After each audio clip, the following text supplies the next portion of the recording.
برادر سلام عزیز علیکم. سلام علیکم. و علیکم السلام.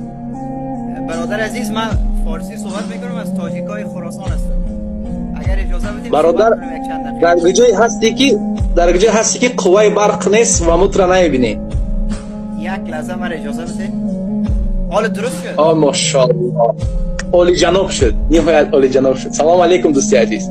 سلامت باشید. من میخوایم برادر عزیز میخوایم از تاجیکای خراسان هستم. افتخار میکنم تاجیک هستم. میخوایم با یک شعرش لایق شیرالی صحبت‌های خود شروع کنم. ماشاءالله. آره خیلی میگه گفت علامه اقبال که برخیز ز خواب، بزدل گفت فلانی است مخاطب نه منم. تاجیکم در وطن خیش چرا متهم است، یا خطا رفته به تاجیک تولد شدنم. برادر عزیز من از تاجیکای خراسان هستم و افتخار میکنم که از یک مادر تاجیک به دنیا آمده و وقتی تاجیکای خود در هر گوشه دنیا میبینم افتخار میکنم و گریه میگیرم که ما یک ملت بزرگ، یک ملت پر افتخار، یک ملت با عزت، یک ملتی که در دنیا کم ملت هست که تاریخ ساختن و اون ملت تاجیک است. یکی از اون ملت ها ملت تاجیک ملتی است که دنیای غرب، دنیای مثل آلمان، مثل فرانسه، مثل انگلیس، مثل آمریکا، جهانی که امروز اینقدر پیشرفت کرده، تاجیکا به این کشورها کمک کردن. این کشورها را از تاریکی، از بدبختی، از مشکلات، از همه بدبختی نجات دادن. اما امروز یک تعداد تاجیکا شرم دارن که بگن تاجیک هستن. من میگم افتخار میکنم که تاجیک هستم. اگر 100 بار دیگه من بمیرم و دنیا بیایم به خداوند میگم یا خدایا مرا تاجیک به دنیا بیار. من میخوایم تاجیک باشم. من میخوایم از نسل ابن سینا باشم. من میخوایم از نسل عمر خیام باشم. من میخوایم از نسل مولانای بزرگ باشم. مولانایی که بدون اسلحه، بدون جنگ تمام دنیا را فتح کرد. مولانایی که اگر مثنویشه، اگر کتابشه شما بخوانین شما انسان میشین. من افتخار میکنم که من از نسل کوروش بزرگ هستم. من افتخار میکنم که از نسل امام ابو حنیفه رحمت الله علیه هستم که 70% مسلمانای دنیا در مذهبش هستن. من افتخار میکنم که از نسل احمد شاه مسعود حبیب الله کلکانی هستم. برادر عزیز یک چیز مرا بسیار رنج میده، یک تعداد تاجیکا فراموش کردن که در خراسان در اون طرف دریای آمو 25 میلیون تاجیک دارن و ما را افغان میگن. ما افغان نیستیم، ما تاجیک هستیم. ما را افغان نگوین برادرای تاجیک، ما را افغان نگین، ما را بیگانه نگین.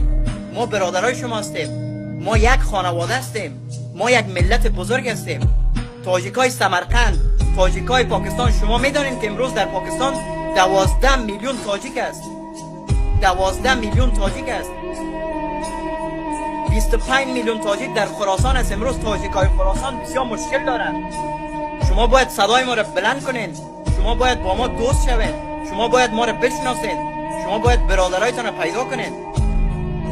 من یک شعر دیگر اگر اجازهتان باشه برادر عزیز، یک شعر دیگر سمیرم میخوانم به اجازهتان.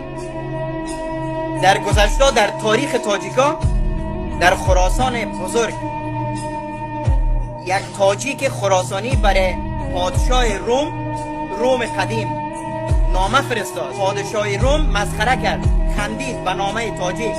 گفت تو تاجیک تو میخوایی که برای من نامه بفرستی؟ تو چطور جرأت کردی؟ تو مرد نیستی، تو غیرت نداری. این پادشاه تاجیک یک نامه دیگه فرستاد اما شعر نوشت. من شعرشو به شما میخوانم. تاجیک می نویسه در نامه به پادشاه روم، میگه چو خورشید سعادت نمایان شود. چو خورشید سعادت نمایان شود، یعنی مثل آفتاب. بزرگی من برای شما معلوم میشه مثل آفتاب که تاجیکا کی هستن. ستاره ز پیشش گریزان شود. از روشنی من، از قدرت من ستاره ها در آسمان فرار میکنن. من تاجیک هستم. میگه عقاب شکاری نترسد ز بوم. میگه عقاب از بوم، از دیگه پرنده ترس نداره. شاهین از دیگه پرنده ترس نداره. من تاجیک هستم. دو مرد خراسان 200 مرد روم. میگه دو مرد تاجیک 200 مرد روم را بس است. 200 مرد روم نمیتونه در مقابل دو تاجیک استاد شود. و در آخر میگه اگر دست یزدان دهد رونقم، اگر خداوند میگه برای من کمک کنه و اسکندریه زنم بیرقم، میگه بیرق پرچم خدا به اسکندریه میزنم، به مرکز روم میزنم. ای بود ملت تاجیک، ای است ملت تاجیک، ای است عزت تاجیک. امروز شما افتخار کنین که تاجیک هستین.